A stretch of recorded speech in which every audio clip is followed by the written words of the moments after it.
Well, good evening and welcome to Tucker Carlson Tonight. Gun control saves lives. That's what they're telling you day and night on CNN. In fact, they're having a town hall meeting tomorrow to tell you some more. Anyone who opposes gun control, they'll tell you, by implication if not directly, is a bad person, a callous, cruel, probably violent person, someone who doesn't care about the safety of others. Well, last night, a group of progressive activists took that very message to Senate Majority Leader Mitch McConnell's home. Here's what they said. We're at McConnell's house. This think he's about to get some rest. Not if the children that you're kidnapping can't get any rest. Not if families who are getting murdered can't get any rest. Mitch! He's in there nursing his little broken arm. He should have broke his little raggedy, wrinkled-ass neck. Murder, turtle! Murder, turtle! Just stab the motherfucker in the heart. Stab him in the heart, break his neck. That's the left's message for Mitch McConnell. They're totally opposed to violence, and that's why they want to kill Mitch McConnell. If you're confused, you haven't been paying much attention lately. Almost everything the left says these days is projection. In almost every single case, they accuse you of exactly what they're doing. And this week was no different.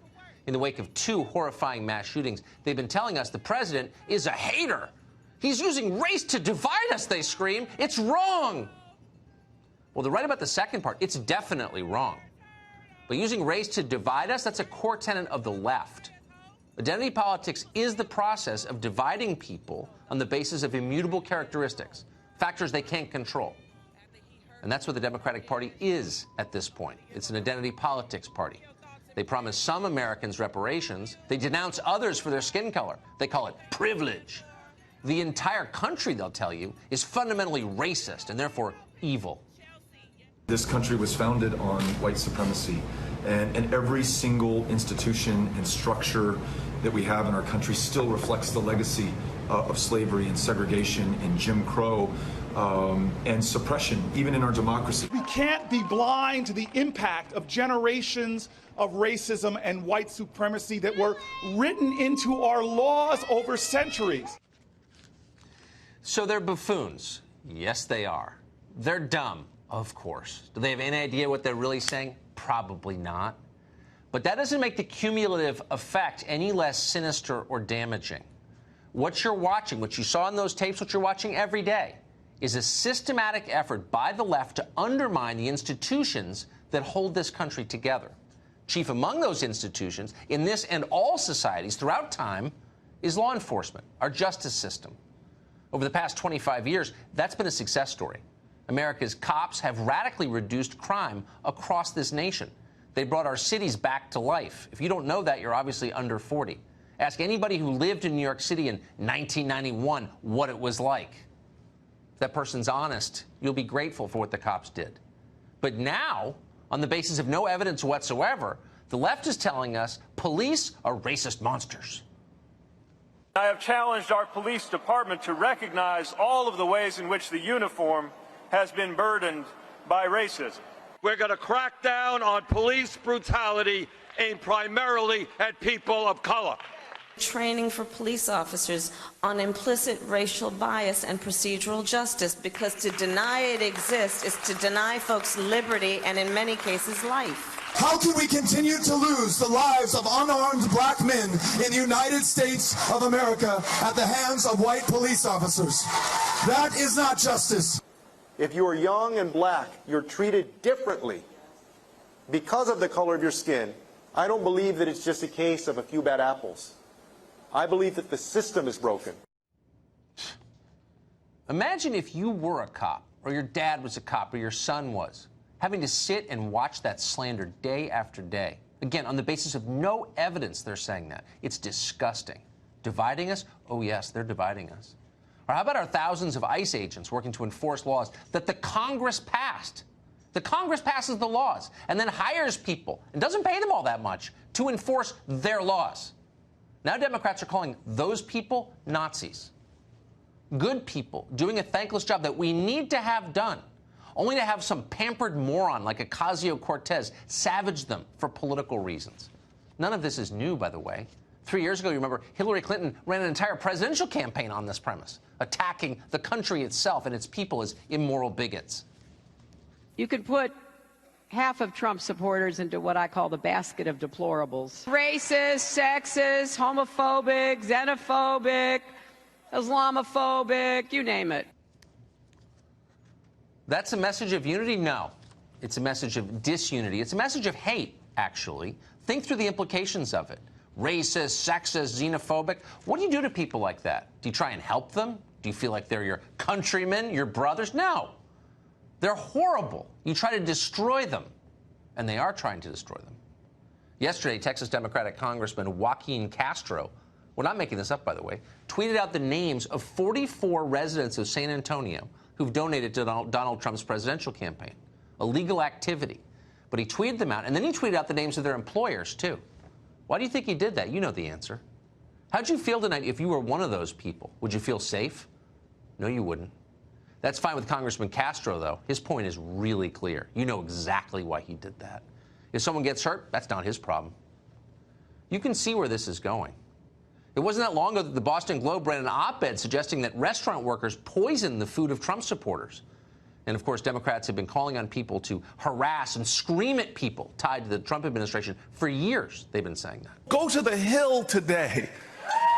Get up and please get up in the face of some Congress people. If you see anybody from that cabinet in a restaurant, in a department store, at a gasoline station, you get out and you create a crowd.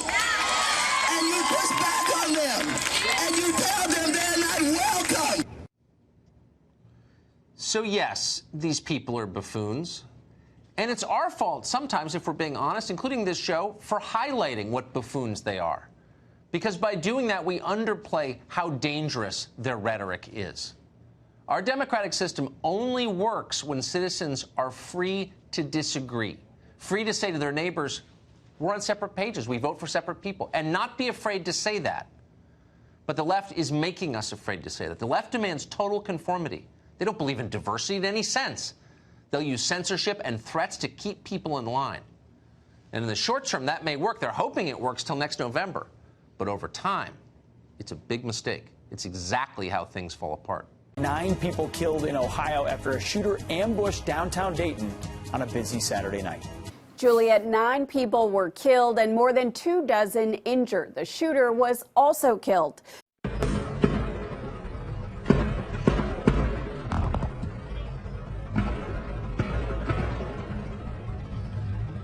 Oh, fuck.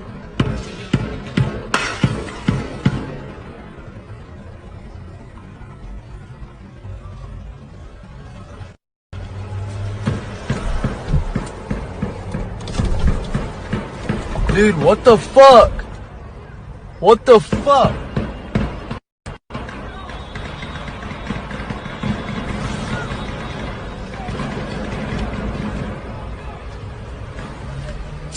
I understand you left that bar a little after 1 o'clock in the morning. What happened from there?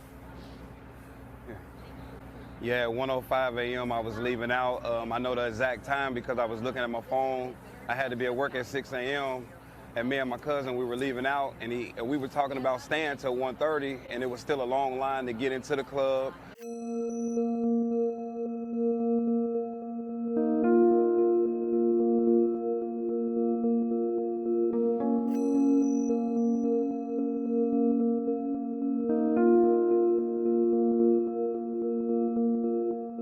Yeah, at 1:05 a.m. I was leaving out. I know the exact time because I was looking at my phone.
right? Being a curious guy and being a little scared, but from her story, you know, I went straight to, okay, so what is the end game? Why are you training all these people? What do you intend to do with them? And she, in those uncertain terms, said, oh, they're going to overthrow every government on earth and create a one world government and take over. We've been planning it for hundreds of years. And it took a long time to build the infrastructure. And we've been training around the clock. Now, keep in mind, this was 11 years ago. She said, we've been training around the clock. She said, we may only train once or twice a month, but there's somebody training somewhere every night.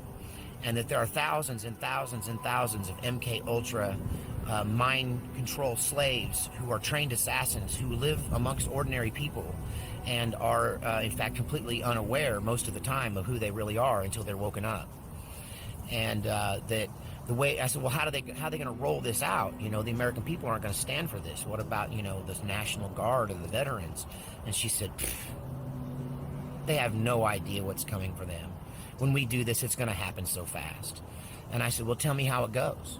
And she said, okay, here's the plan.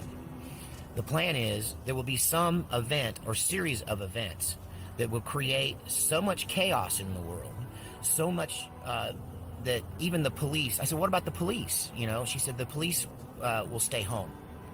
She said, it will be so bad that the police will say, I did not sign up for this, and they won't go. And the ones that do go will easily be taken out by our army. And I said, well, what's going to happen? I mean, are you going to be wearing American uniforms? Is this American military? And she goes, no. She says, in the middle of this chaos, in the middle of the fog of war, when everyone thinks everything's gone completely haywire, then suddenly you'll see these forces just emerge, all dressed in black, all dressed in SWAT gear. She said they will be driving, you know, all look-alike black SUVs, and they will look and sound and act very official. And they will just simply claim that they are now in charge and everyone should do as they say. They will claim that they are part of a new government that has been established for the purpose of dealing with the said situation. And that the police would either work with them or be quickly eliminated if they didn't. And that the military is not going to get involved because they follow orders and no one's going to give them an order to get involved. That order will never come. And that they will simply transfer their allegiance from the United States Army to the new world government that will emerge. And she made it sound like it could literally happen overnight.